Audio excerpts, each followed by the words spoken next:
Shalom, selamat pagi saudaraku yang dikasihi oleh Tuhan Yesus Kristus. Mari kita siapkan hati untuk masuk dalam doa syukur pagi ini. Kita arahkan hati sungguh-sungguh kepada Tuhan. Kita mau datang kepada Tuhan dengan segala ucapan syukur karena kasih setianya yang tidak pernah berkesudahan dalam kehidupan kita. Kita akan masuk dalam doa pagi hari ini.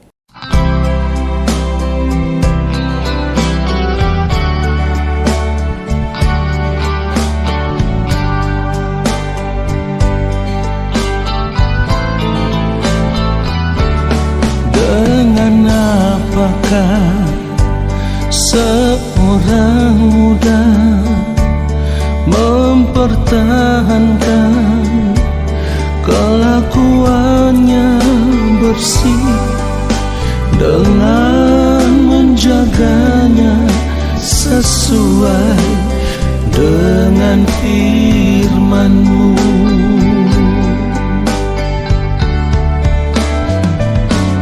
Dengan apakah seorang muda mempertahankan kelakuannya bersih dengan menjaganya sesuai dengan firman-Mu?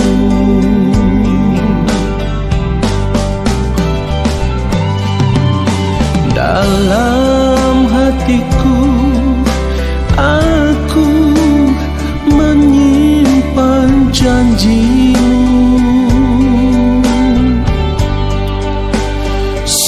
supaya aku jangan berdosa terhadap Engkau.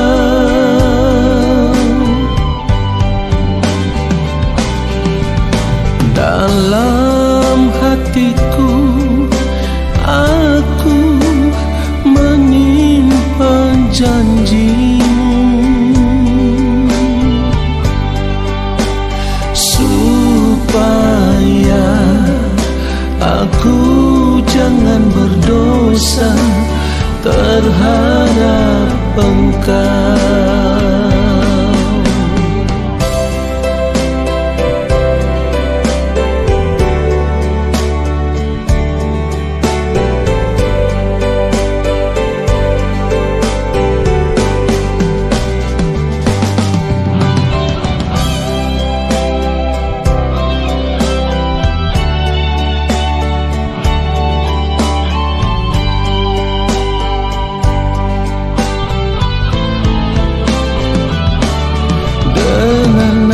Apakah seorang muda mempertahankan kelakuannya bersih dengan menjaganya sesuai dengan firman-Mu?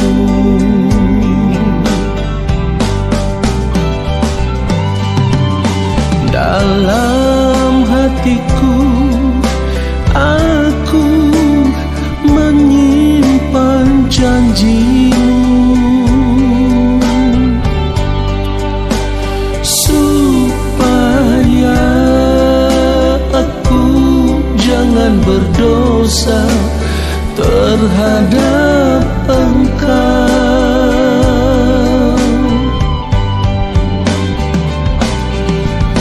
Dalam hatiku aku menyimpan janji-Mu, supaya aku jangan berdosa terhadap Engkau. Supaya aku jangan berdosa terhadap Engkau.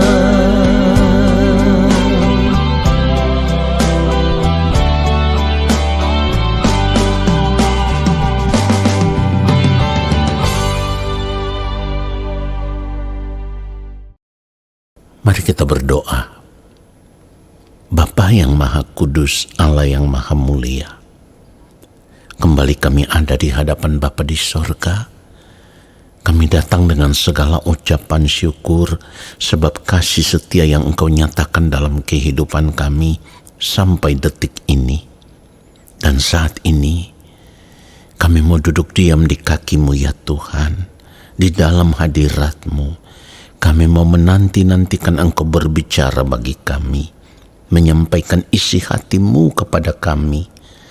Allah Roh Kudus, ajar kami mengerti setiap kebenaran yang kami dengar, dan kami mau berubah.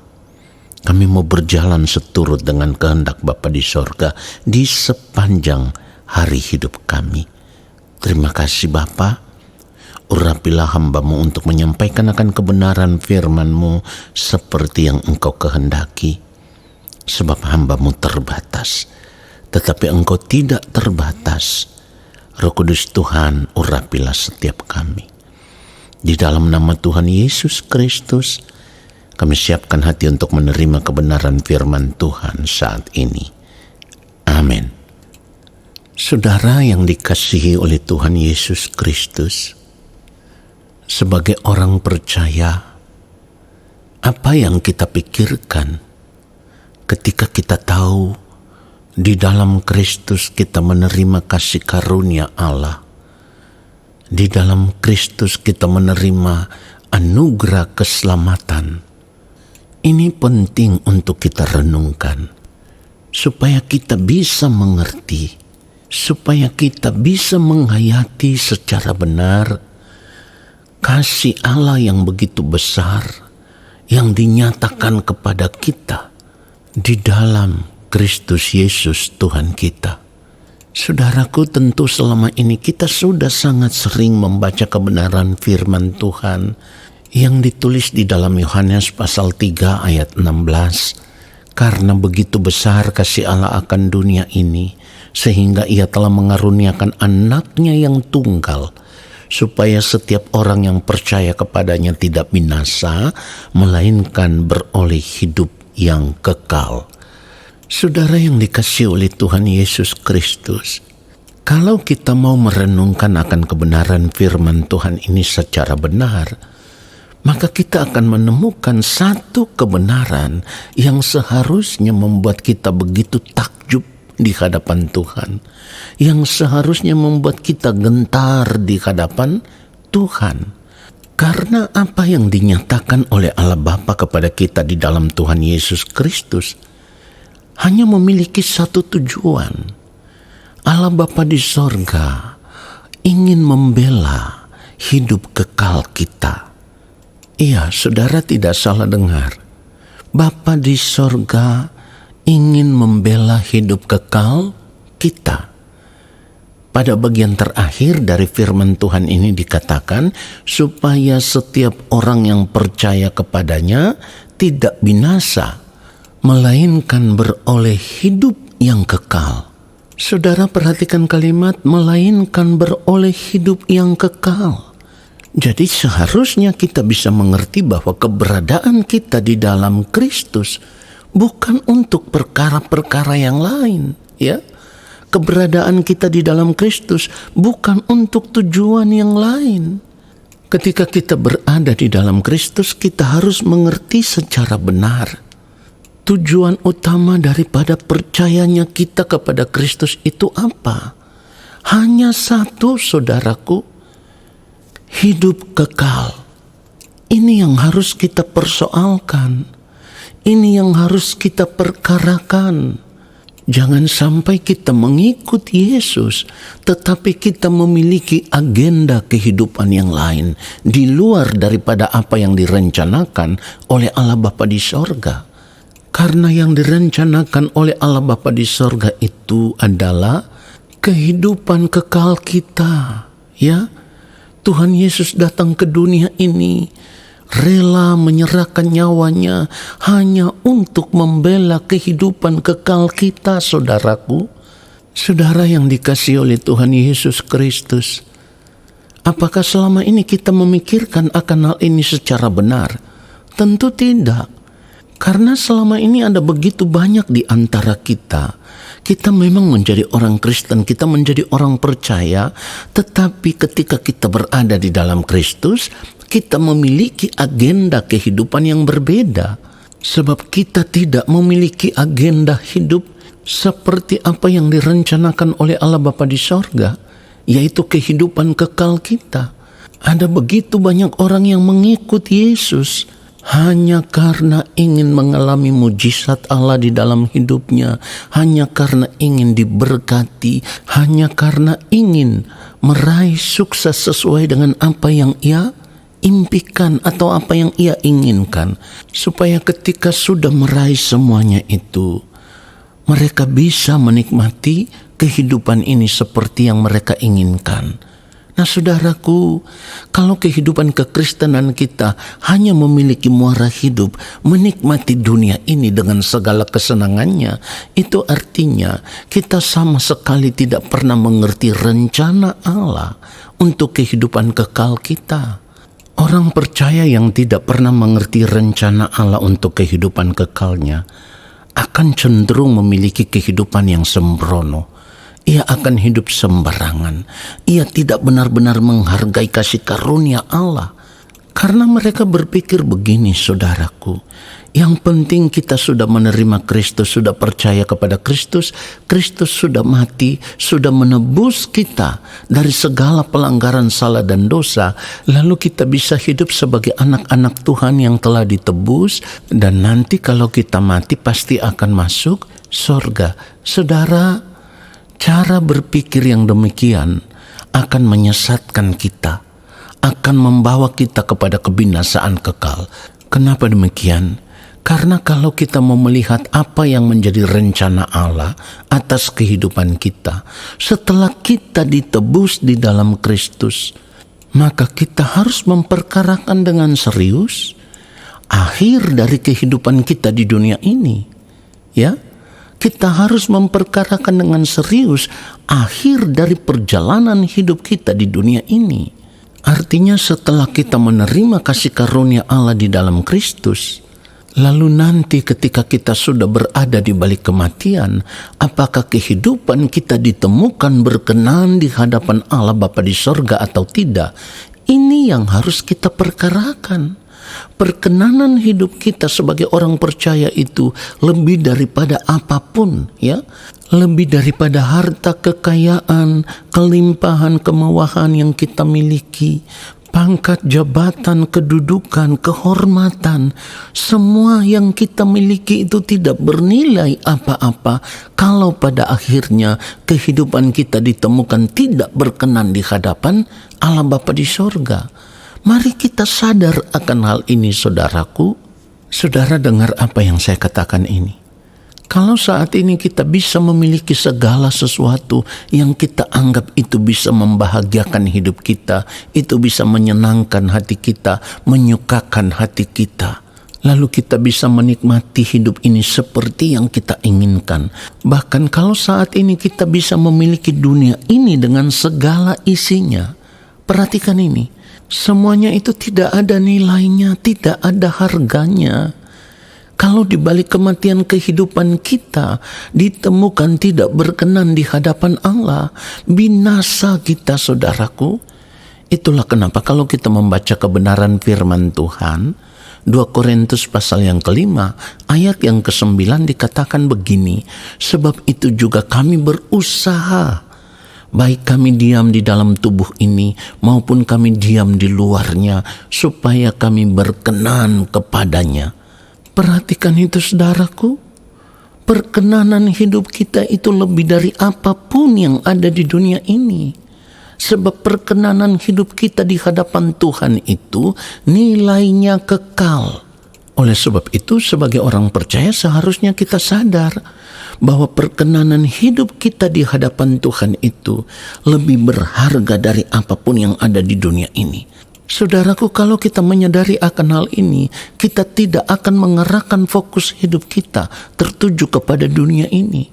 Kita akan berjuang untuk menjaga kesucian hidup, kekudusan hidup, berjuang untuk tetap hidup di dalam kebenaran, supaya di dalam setiap detik waktu hidup kita, kehidupan kita ditemukan berkenan di hadapan Allah Bapa di sorga.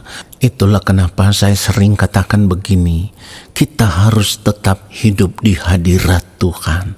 Artinya setiap saat kita harus menyadari Allah ada bersama-sama dengan kita.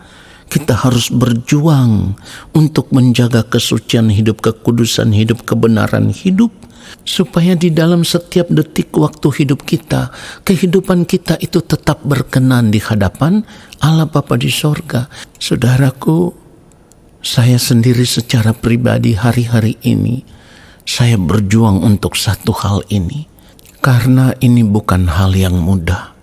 Kita semua harus berani mengoreksi hidup kita, memeriksa hidup kita. Apakah setiap tindakan hidup kita itu sudah sesuai dengan pikiran dan perasaan Allah atau belum? Ini yang harus kita persoalkan, ini yang harus kita perkarakan, saudaraku. Jadi setiap hari kita harus membiasakan diri kita untuk berperkara dengan Tuhan. Memperkarakan akan kehidupan kekal kita di hadapan Tuhan. Itu harus lebih daripada apapun, saudaraku. Satu hal yang harus benar-benar kita sadari ketika nanti kita berada di balik kematian. Kita harus menghadap takhta pengadilan Kristus. Dan kita harus mempertanggungjawabkan apapun yang sudah kita lakukan di dunia ini, baik ataupun jahat. Itu yang firman Tuhan katakan. Sebab kita semua harus menghadap takhta pengadilan Kristus, supaya setiap orang memperoleh apa yang patut diterimanya sesuai dengan yang dilakukannya dalam hidupnya ini, baik ataupun jahat. Kita harus memperkarakan ini dengan serius sebelum kita menutup mata. Oleh sebab itu saat ini kita harus berani datang, duduk diam di kaki Tuhan setiap saat, dan kita mau berkata kepada Tuhan seperti apa yang dikatakan firman Tuhan, selidikilah aku ya Allah, dan kenalah hatiku, ujilah aku dan kenalah pikiran-pikiranku. Kita harus berani berkata demikian kepada Tuhan, supaya Roh Kudus akan menerangi mata hati kita. Apakah masih ada salah dan dosa yang kita perbuat atau tidak? Saudaraku, mari kita berubah sebelum terlambat. Mari kita bertobat sebelum terlambat. Tuhan Yesus memberkati kita semua. Amin. Kita mau mengangkat tangan di hadapan Allah Bapa di sorga, lalu kita akan menerima berkat Tuhan. Terima kasih untuk firman-Mu yang sudah memberkati kami ya Bapa. Sebab firman-Mu menyadarkan kami, kehidupan kami menjadi tidak berarti, menjadi tidak bernilai, jika kami tidak memiliki kehidupan yang berkenan di hadapan-Mu ya Allah. Dan biarlah di sepanjang hari-hari hidup kami, di sisa umur hidup kami mau berjuang untuk terus berkenan di hadapan Bapa di sorga, sampai kami menutup mata. Ya Bapa, kami bersyukur untuk firman-Mu, dan saat ini kami mau mengangkat tangan di hadapan-Mu ya Allah. Engkau yang akan menurunkan tangan dan memberkati kami. Turunlah atas kehidupan kami segala berkat kasih karunia daripada Allah Bapa di sorga. Rahmat cinta kasih yang berlimpah-limpah dari Gembala Agung yang mulia Tuhan Yesus Kristus, di dalam persekutuan yang manis dengan Roh Allah yang kudus, menyertai langkah hidup kami dan memberkati kami sekarang dan sampai selama-lamanya. Amin. Saudaraku, ingat ini di sepanjang umur hidupmu. Kehidupan yang berkenan di hadapan Allah lebih bernilai daripada apapun yang ada di dunia ini. Tuhan Yesus memberkati kita semua. Shalom.